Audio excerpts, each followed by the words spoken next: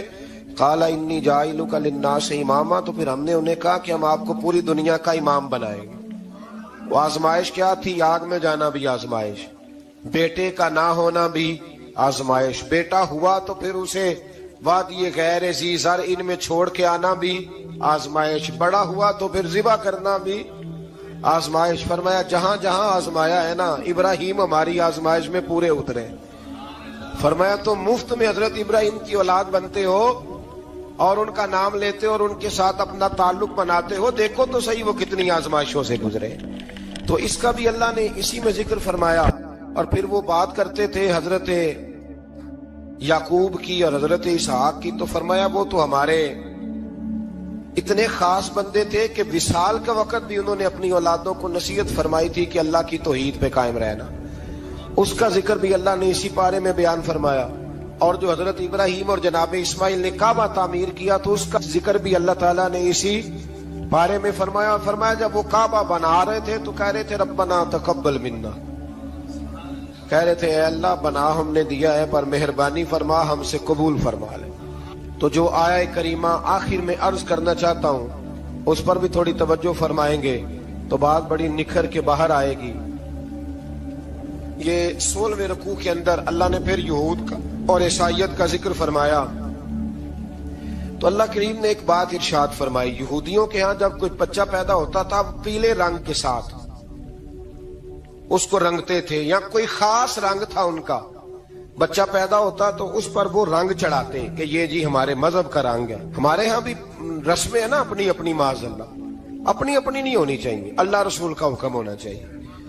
تو یہودیوں کے ہاں بچہ پیدا ہوتا تو ایک خاص رنگ چڑھاتے، عیسائیوں کے ہاں پیدا ہوتا تو وہ بھی ایک خاص رنگ چڑھاتے۔ تو مسلمانوں کے ہاں بچے پیدا ہوئے تو انہوں نے بھی توجہ کی کہ یہ کیا ہو رہا ہے، تو رب کریم نے فرمایا صبغۃ اللہ، رنگ اللہ کا ہی ہے، ومن احسن من اللہ صبغہ، اور فرمایا اللہ کے رنگ سے زیادہ خوبصورت کس کا رنگ ہو سکتا ہے؟ اللہ کا رنگ کیا ہے؟ لا الہ الا اللہ محمد رسول اللہ صلی اللہ علیہ. فرمایا نیلے پیلے کالے رنگ نہ چڑھاؤ، اپنے ذہن پر توحید و رسالت کا رنگ چڑھاؤ. یہ سب سے بہترین رنگ ہے. اگر تمہارے ذہنوں پر رب رسول کی توحید کا رنگ چڑھ گیا تو یہ وہ والا رنگ ہے، پھر تمہیں کسی اور رنگ کی طرف جانے کی ضرورت نہیں پڑے گی. تو فرمایا رنگ وہ پیدا کرو جو توحید کا ہے، رسالت کا ہے، اس رنگ کی توجہ کرو. قرآن مجید کے اس پارے میں اللہ کریم نے مختلف باتیں بیان کر کے آخری رکوع میں یہ جو رنگ کا ذکر فرمایا نا، تو یہ لگتا ہے پورے پارے کا خلاصہ ہے کہ رب کریم نے فرمایا اصل بات یہ ہے کہ تمہاری سوچوں پہ رب رسول کی توحید و رسالت کا رنگ ہونا چاہیے. وہ ایک دفعہ مسلمہ کذاب بے ایمان کہنے لگا میں نے بنا لیا ہے قرآن پاک کا جواب. معاذ اللہ. جواب کیا بنایا؟ وہ سورت ہے نا القاریہ ملقاریہ وما ادراک ملقاریہ، کھڑکھڑانے والی کیا ہے، کھڑکھڑانے والی تمہیں کیا پتا کیا ہے کھڑکھڑی، قیامت کا ذکر ہے. کہنے لگا میں نے اس جیسی صورت بنا لیا. تو کیا بنایا؟ الفیل ملفیل وما ادراک ملفیل. کہنے لگا ہاتھی، تمہیں کیا پتا کیا ہاتھی، تم کیا جانو کیا ہاتھی. تو پاس جو اس کے اپنے بیٹھے تھے نا چیلے، کہنے لگے چپ کر جا، سارے زمانے کو پتا ہاتھی کیا ہوتا ہے. تو پاگل ہے، اس کے دو کان ہوتے ہیں، ایک سونڈ ہوتی ہے، چار اس کے پیر ہوتے ہیں. بیوقوف آدمی قرآن کا مقابلہ کرنا ہے تو کچھ چاج کے ساتھ کر، پاگلوں کی طرح مقابلہ کرے گا، جوتے کھائے گا بھی ہمیں بھی پڑھوائے گا. تو قرآن مجید کا کوئی مقابلہ کر سکا؟ تو اس آیہ مبارکہ میں اللہ نے کافروں کو یہ کہا اگر مقابلہ نہیں کر سکتے تو پھر اللہ سے ڈرو، ورنہ دوزخ میں ڈالے جاؤ گے، وہ جس کا ایندھن آدمی اور پتھر ہے، اور بنائی بھی کافروں کے لیے گئی ہے. اعدت للکافرین. جہنم کس کے لیے بنائی گئی ہے؟ کافروں اور منافقوں کے لیے. مسلمانوں کے لیے بنائی گئی. مسلمان مرضی سے چھلانگے لگائیں تو ان کی موج ہے، ورنہ ان کے لیے جہنم، ان کے لیے اللہ نے جنت بنائی ہے. اور یہ بات کرتے ہی رب کریم نے فرمایا اے محبوب علیہ الصلوۃ والسلام، مومنوں کو خوشخبری دے دیں کہ اللہ نے ان کے لیے جنت بنائی ہے، اس میں باغات ہیں، انہیں رزق دیا جائے گا کھانے کے لیے، اور اس میں انہیں پاکیزہ بیویاں دی جائیں گی، اور پھر وہ اس میں ہمیشہ رہیں گے، انہیں اس سے نکالا نہیں جائے گا. آگے جو آیات کریمہ ہے نا، اس کے اندر اللہ تبارک و تعالیٰ نے فرمایا ہے کہ اللہ حیا نہیں کرتا سمجھانے کے لیے مچھر کی مثال بھی دینی پڑے. فرمایا قرآن سے کچھ لوگ ہدایت حاصل کرتے ہیں اور کچھ گمراہ ہو جاتے ہیں. جب لوگ اپنی مرضی کی تشریحات چاہتے ہیں تو گمراہ ہوتے ہیں، اور جب قرآن کو رسول اللہ صلی اللہ علیہ وسلم اور امت مسلمہ کی تشریحات کی روشنی میں سمجھتے ہیں تو پھر اللہ ہدایت عطا فرماتا ہے. پھر اللہ تبارک و تعالیٰ نے آگے ارشاد فرمایا حضرت آدم کی پیدائش کا واقعہ. کچھ مفسرین نے لکھا اللہ نے مشورہ کیا تھا فرشتوں سے، وَإِذْ قَالَ رَبُّكَ لِلْمَلَائِكَةِ إِنِّي جَاعِلٌ فِي الْأَرْضِ خَلِيفَةً. لیکن کچھ مفسرین کہتے ہیں کہ اللہ کو ضرورت نہیں فرشتوں سے مشورہ کرنے کی. اللہ نے فرشتوں سے مشورہ نہیں کیا، بلکہ رب نے انہیں آگاہ فرمایا تھا کہ میں لگا ہوں زمین پہ اپنا نائب بنانے، میں خلافت دینے لگا ہوں زمین پہ. اب یہ تو دینے والی کی مرضی ہے نا اس نے کس کو دینی ہے، یہ تو دینے والے کی مرضی ہے نا اس نے. تو کچھ لوگ کہتے ہیں کہ دینے والے سے زیادہ ہمیں پتہ ہے. تو فرشتوں کو بھی یہ اجتہادی خطا ہو گئی، کہنے لگے یا اللہ اسے نہ بنانا، یہ فساد کرے گا، یہ خون ریزیاں کرے گا. تو اللہ نے فرمایا جو میں جانتا ہوں وہ تم. اللہ اکبر. امام راضی فرماتے جب رمضان آتا ہے تو اللہ فرشتوں سے کہتا ہے ذرا یہ کھول کے دروازے دیکھو نا یہ زمین پہ کیا کر رہے ہیں. تم تو کہتے تھے فساد کریں گے اور یہ سارے تراویحیں پڑھ رہے ہیں. تم تو گویا کہتے تھے فساد کریں گے اور یہ تو دیکھو گویا رمضان کے روزے رکھ رہے ہیں. یہ تو میری یاد میں نکلے ہوئے. تم کچھ کہتے تھے اور دیکھو میں نے تمہیں کہا تھا نا جو میں جانتا ہوں وہ تم. اللہ نے پھر حضرت آدم علیہ السلام کو تمام زمانے کے علوم عطا کیے، علم سکھا لیا. تو فرشتوں سے کہا تم بھی ان چیزوں کے نام بتاؤ، تو وہ بتا سکے نہیں. اللہ نے فرمایا اب اس طرح کرو آدم کو سجدہ کرو. سب نے سجدہ کیا سوائے وہ. کہنے لگا یا اللہ صرف تجھے ہی کرنا ہے. کرنا بھی صرف اللہ کو چاہیے، پر رب کے آگے بھی جھکنا چاہیے، اور جس کے سامنے رب جھکائے نا وہاں بھی. اور یہ جو عاجزی ہے نا، یہ جو جھکنا ہے یہ علم کے آگے ہے. ہماری مصیبت یہ ہے کہ ہم علم کے آگے بھی گردن جھکانے کو تیار نہیں ہوتے، وہاں بھی ہم خود عالم فاضل بن جاتے ہیں. تو فرمایا کہ سب سے کہا سجدہ کرو، سب نے سجدہ کیا سوائے ابلیس کے، تو پھر ہوا کیا؟ وکان من الکافرین، وہ کافروں میں سے ہو گیا۔ پھر اللہ نے حضرت آدم کو اور جناب حوا کو نا مقام دے دیا جنت میں رہنے کے لیے، اور کہا سارا کچھ کھانا، درخت کے قریب نہ جانا۔ ابھی آپ کسی سے کہہ دیں تھوڑا سا کہ پیچھے نہ دیکھنا، یعنی اگر میری سمجھ لیں ادب کی وجہ سے کوئی 1.5-2 منٹ یا 6 منٹ نہیں بھی نہ دیکھے گا تو سوچے گا ضرور کہ پتہ نہیں اب پیچھے کیا ہے، مصیبت کیا ہے۔ یعنی آپ کہہ کے دیکھ لیں کسی کو، پیچھے نہ دیکھنا، فطرت ہے نا انسان کی، وہ جستجو کرتا ہے، کہا اس درخت کے پاس نہ جانا۔ تو حضرت حوا سلام اللہ علیہا کہتے ہیں دل میں خیال رہتا تھا کہ آخر ہے کیا درخت کے پاس۔ یہی انسان کا عقیدہ توحید ہے کہ جہاں سے رب منع کر دے وہاں وہ منع ہو جائے، اور یہ ان کی خطا نہیں تھی، یہ اللہ کی حکمت تھی، چونکہ رب نے تو پہلے کہہ دیا تھا بنایا ہی زمین کے لیے، تو یہ تو سارا کچھ ہونا تھا تو زمین پہ آنا تھا نا۔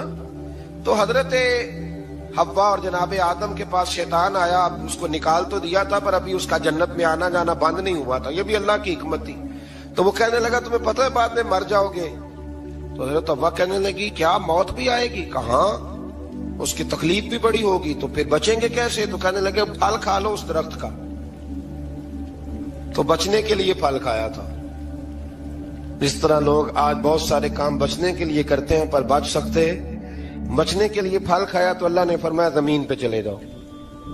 تو حضرت آدم زمین پہ آئے، پھر کئی 100 سال روتے رہے۔ فَتَلَقَّى آدَمُ مِن رَبِّهِ کَلِمَاتٍ، تو پھر اللہ نے خود ہی جناب آدم کو کچھ کلمے سکھائے۔ علامہ اسماعیل حقی فرماتے ہیں وہ کلمے یہ تھے کہ حضرت آدم نے میرے نبی کا وسیلہ پیش کیا، اللہ کریم نے جناب آدم کی دعا کو مقبول فرما لیا۔ پھر آگے بنی اسرائیل کا ذکر آ جاتا ہے۔ اللہ تعالیٰ نے بنی اسرائیل، آج آپ اسی قوم کو یہودی کہتے ہیں، ان کو اللہ نے اس زمانے میں فضیلت عطا کی تھی بہت زیادہ۔ تو عرب کے اندر جب نبی پاک علیہ السلام نے اعلان نبوت کیا تو کچھ لوگوں نے یہ کہہ دیا کہ اگر یہ یہودی کلمہ پڑھ لیں گے تو ہم بھی پڑھ لیں گے۔ تو پھر اللہ نے انہیں یاد کرایا کہ تم اصل میں کیا ہو، تمہیں کلمہ پڑھنا چاہیے۔ تو اہل یہود کا تذکرہ کرتے کرتے رب کریم نے ایک بات یہ بھی ارشاد فرمائی کہ تم لوگوں کو تو کہتے رہے ہو کہ وہ نبی آنے والے ہیں، وہ نبی آنے والے ہیں، اور جب آ گئے ہیں تو ماننے کو تیار نہیں ہو۔ تو فرمایا تأمرون الناس بالبر وتنسون انفسکم وانتم تتلون الکتاب، لوگوں کو بھلائی کا حکم دیتے ہو اور اپنے آپ کو بھول جاتے ہو، افلا تعقلون، تمہیں عقل نہیں؟ پھر اللہ نے انہیں یہ بھی یاد کرایا کہ یاد کرو وہ زمانہ کہ جب فرعون نے خواب دیکھ لیا تھا کہ کوئی بچہ اس کی سلطنت کو تباہ کرے گا، تو پھر اس نے تمہارے بچوں کو ذبح کرانا شروع کیا اور تمہاری بیٹیوں کو چھوڑتا تھا۔ فرمایا یہ بھی تو تم نے دیکھا، میں نے تمہیں پھر تم سے کہا جہاد کرو قوم عمالقہ کے خلاف، تو مقام طیہ میں جا کے یہ لوگ کہنے لگے ہم سے جہاد نہیں ہوتا۔ اللہ نے انہیں ایک میدان میں قید کر دیا۔ بڑی دلچسپ بات، قید تو لوگ ہوتے ہیں نا چار دیواری میں، تو اللہ نے بنی اسرائیل والوں کو جب انہوں نے کہا ہم جہاد نہیں کریں گے تو اللہ نے میدان میں قید کر دیا۔ میدان میں، یہ یاد رکھیں، جب انسان اللہ کی نافرمانی کرتا ہے تو اسے ایسی قید ملتی ہے جس کا اس نے تصور بھی نہیں کیا ہوتا۔ ایک میدان ہے مقام طیہ، قید ہو گئے، سارا دن سفر کرتے تھے، سارا دن، تو رات کو تھک کے سوتے تھے، صبح اٹھتے تھے نا جب، تو وہیں ہوتے تھے جہاں کل صبح چلے تھے۔ تو رب جب کسی کو قیدی بناتا ہے تو اسے زنجیروں کی، سلاخوں کی ضرورت ہے۔ دعا فرمائے اللہ تبارک و تعالی غموں سے نجات عطا فرمائے، یہ دعا فرمائے۔ ایسی قید دیتا ہے کہ جس سے پھر چھٹکارا ہو سکتا۔ تو بنی اسرائیل کا بہت زیادہ تذکرہ اس بارے میں اللہ تبارک و تعالی نے پھر بیان کیا، اور پھر کہا کہ انہیں جو حکم دیا جاتا تھا یہ اس کی سرتابی کرتے تھے، پھر اللہ نے ان پر ذلت نازل کر دی اور یہ ہمیشہ اس کا شکار ہے۔ صلی علی سیدنا و مولانا محمد، اللہم صلی علی سیدنا و مولانا محمد۔ اللہ کے شیر ہے در کرار پر درود، اللہ کے شیر ہے در کرار پر درود،